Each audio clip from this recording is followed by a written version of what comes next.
International Day of Disabled Persons was observed today at Usoso Tham Auditorium to promote the rights and well-being of the persons with disabilities in all spheres of society and development.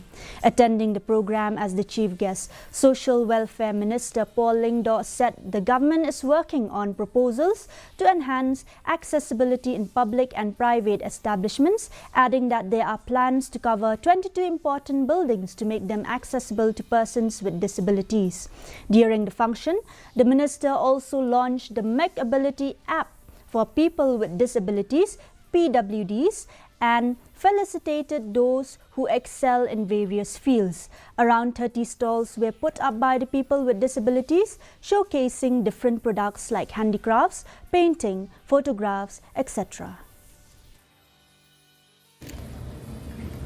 It's only very recently that even the list of areas that are to be covered under the definition of physically challenged has been revised to cover 21 such areas.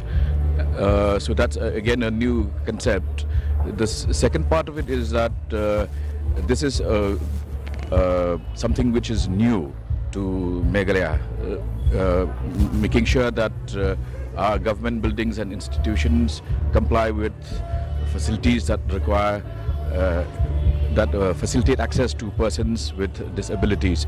So it's a new challenge, but we will certainly be working in tandem with all line departments